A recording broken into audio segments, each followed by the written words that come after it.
So as many of you may know, I've been doing a lot of breakdowns on individual perks recently and mods, things like the helmet targeting perks and moving target, and pinpointing what their exact effect is on aim assist and accuracy, and of course, the cones. For those unfamiliar with that meme, I've been utilizing information found in the crosshairs and Gardens of Salvation, allowing us to see first-person crosshairs to get information about how perks affect our accuracy cone and aim assist cone.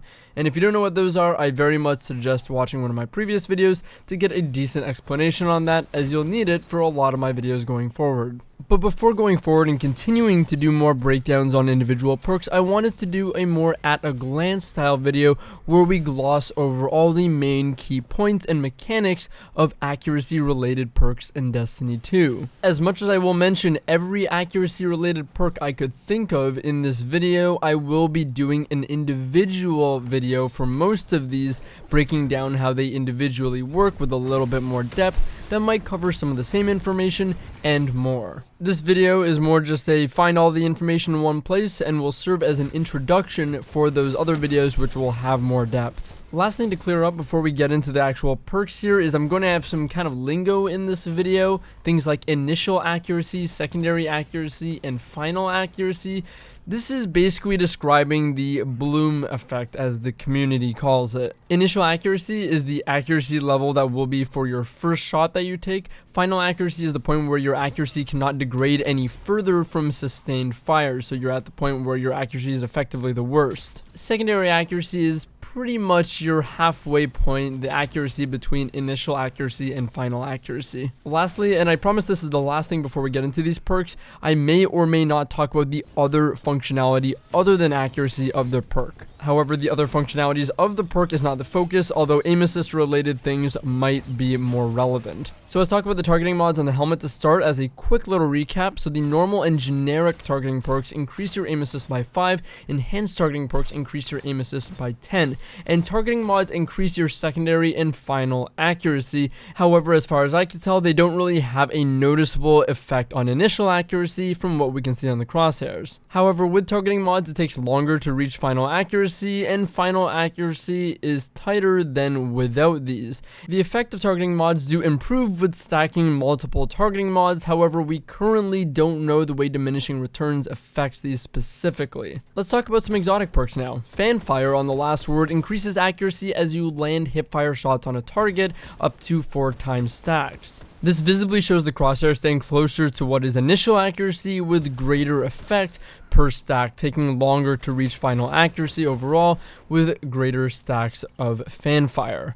It doesn't visibly improve the initial accuracy based on the crosshairs, and it visibly shows less airborne accuracy penalty with a greater effect per stack. Now I do need to mention something. Although we're using the crosshairs to identify information about the accuracy cone, it is not limited to that. There is also bullet accuracy individually, which dictates how likely the bullet is to be completely centered or go completely straight or as close to that as possible. So although you're going to hear me say there's no noticeable change to initial accuracy that we can immediately see in the crosshairs, in future videos about these individual perks, I may measure where the bullets actually go to see how likely they are, or to see the actual change in the bullet accuracy itself and how straight or centered it goes. One of the Sweet Business unique perks, Payday, increases accuracy when fully spun up to max rate of fire and firing from the hip. You can see that this visibly improves the final accuracy and it affects in-air hip fire as well. The Fighting Lion's Catalyst, Chimera, increases accuracy after firing Fighting Lion and swapping weapons for about 3 seconds. This doesn't increase the initial accuracy as far as I can tell once again, but it does tighten the accuracy cone and improve secondary and final accuracy of the weapon that you swap to. So again, aka reduces that bloom effect as we know it as. Funny enough, this works as long as you hit the fire button with Fighting Lion out, regardless of if ammo is present in the Fighting Lion or not. So if you don't have any ammo left, or if you're mid-reload with it, you just fire and swap back, and you get a buff to accuracy on the weapon you swap to. Illegally modded holster, one of my favorites on the Lucky Pants, greatly increases accuracy for hand cannons for 5 seconds after swapping to them and provides instant swap that's faster than quick draw. Now, while the perk is active, there's little to no decrease in accuracy when firing a hand cannon at max rate of fire even, and final accuracy is nearly the same level as initial accuracy, maybe just a little worse. And once again, for this perk, it doesn't appear to improve the initial accuracy based on our crosshairs as far as I can tell and the information that we have. Let's talk about some legendary intrinsic perks now. So we have the precision frame hand cannons to start. These have significantly higher accuracy than other hand cannons like the lightweights and adaptives, and they take more shots to reach their final accuracy as a result. The high impact frame weapons, not aggressive but only high impact frame weapons, get increased accuracy when crouched, similar to firmly planted that we'll talk about in just a moment, taking longer and more shots to reach final accuracy. And this doesn't appear to improve the initial accuracy based on our crosshairs once again. Now, although it says to activate this accuracy buff you have to be stationary, it works when crouched and moving as well, but not when standing still. I'd love to measure the ADS accuracy bonus, but it's not really reflected again in the initial accuracy crosshairs, and we have no way of firing with crosshairs present in the ADS state of a weapon because unfortunately we cannot shoot while tethered in the Garden of Salvation. Let's talk about some general trait perks now, starting with dynamic sway reduction. So this increases your weapon accuracy to slightly better than initial accuracy levels when firing continuously. So with this perk, rather than accuracy reducing and that bloom effect happening, after the first few shots, the accuracy improves continuously, where again it would normally get worse until it reaches the accuracy that is slightly better, so a slight improvement to initial accuracy that replaces the final accuracy of the weapon, again so long as you're holding down the trigger, which is really great. Now this is very noticeable with hipfire in Destiny 2, however not visible while in ADS because again we have no way to view the crosshairs while firing in ADS mode in Destiny 2. However, in Destiny 1, persistence is the same perk, and in the video about DSR that I posted showing in Destiny 1 its effect while ADS, it does show lesser effect. It's not nearly as drastic, but it does show it being better than initial accuracy, which is great. This is also a great time to mention that a lot of these accuracy buffs, remember, we don't know how much more significant or less significant they are while in the ADS state of the weapon. Why? Because we cannot fire while ADSing in this game, so we don't really get that information. So we have to go based on hipfire if it's not initial accuracy related. And similar to many other accuracy related perks, in the air you can still see the continuous and noticeable increase to accuracy with the accuracy cone tightening. Firmly planted, one of my favorite perks, increases stability, perfects recoil direction to be completely vertical, eliminates horizontal weapon bouncer shake, increases handling, and increases accuracy, all just for crouching.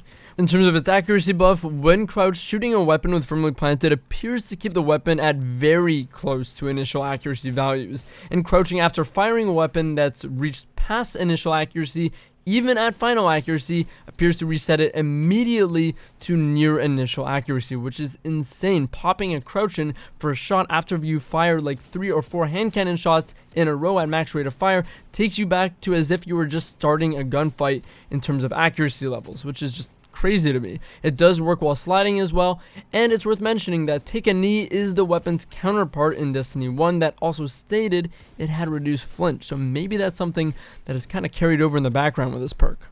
Under pressure activates halfway down the magazine of the weapon, and shots start with a slight improvement to final accuracy, making it tighter, but gradually increases that accuracy boost as the mag empties. The accuracy boost appears to reduce the quote-unquote bloom effect initially, but gradually leans towards bringing the weapon back to initial accuracy, similar to the way that dynamic sway reduction works. Now, assuming it's similar to DSR, it probably ends up with slightly higher than initial accuracy, but we can't really tell that from hipfire. Eye of the Storm activates at half health, which is about 2 hand cannon shots into a gunfight, and you get a free accuracy buff that could make the difference. It appears to limit again that bloom effect, or rather improve final accuracy of the weapon to be tighter than it normally would be, more improved than it would be normally. Now, as much as it activates at half health, similarly to how Under Pressure activates at halfway in the mag, it does scale and increase based on how low your health is, just like under pressure in its relation to the magazine size. And while you're in the red health portion, it holds the weapon at near initial accuracy levels, and it could just be that consistency that you needed to win a gunfight after just coming out of one. Opening shot is one of the most powerful perks in the game in my opinion. It doesn't appear actually to alter or tighten the initial accuracy, and it might only affect bullet accuracy and not the accuracy cone of the weapon. However, despite not stating this at all, it appears to increase the aim assist cone. An Austringer with opening shot ready has a wider aim assist cone than an Austringer without opening shot, but with targeting adjuster, enhanced hand cannon targeting, and normal hand cannon targeting on it. So that's predicted at least 90 aim assist, potentially 92 to 95, but it's hard to tell because we don't know how diminishing returns work exactly on these targeting mods. But again, that's about a 90 aim assist Austringer versus a 75 aim assist Austringer with opening shot active. When I do a video individually on opening shot, I'll be going into a lot more depth about this perk, but basically it seems like no, it does not instantly take it to 100 aim assist as far as I could see in my tests, but it does projected, I would say, give about plus 20 aim assist for your first shot. That's what it looks like to me, but again, I will clarify that in a future video. Last but certainly not least is tap the trigger. Now this doesn't appear to alter or tighten the initial accuracy based on the crosshairs and doesn't really have a noticeable effect on the accuracy cone similar to opening shot. However, it does appear to increase the bullet accuracy pretty noticeably, of course in addition to stability, that's its other function, as each bullet when firing with tap the trigger active stays very close to the center of the crosshairs, even at the tail end of the duration of the perk, where we would no longer be at initial accuracy. To drive our point home that accuracy is not just the bloom effect on the accuracy cone, it's also the accuracy specifically of the bullet itself. Opening shot and tap the trigger perfectly exemplify this. And although I didn't notice a massive or incredibly noticeable change to initial accuracy on a lot of these perks, it's not to say that they do not affect that, because again, they could be affecting the bullet accuracy and we're limited to what the hipfire crosshairs show us, and we cannot again fire in the ADS state and get that information. So again, my point to avoid misinformation is that these perks, as much as I cannot see an immediate effect on initial accuracy, still very well most likely have an effect on bullet accuracy and initial accuracy. I really don't like misinformation, and I really do my best not to spread it, so guys, just please remember this. So those are all the accuracy perks I have to go over in this video. I will not be going over any in-air related accuracy buffs specifically in this video, as I'll be doing that in the next video, talking about how to fully optimize your in-air accuracy and performance, and how all these perks on this list might really be affecting and stacking with your unique in-air specific accuracy bonuses. So stay tuned for that. That being said, that's all I've got for you guys in this video. If you liked the video and you want to see more content like this, you can check me out on Twitch, twitch.tv/Drewskys. I stream very frequently, pretty much every day, so I hope to see you there. As always, thanks so much for watching, and I'll see you guys in the next one. Take care.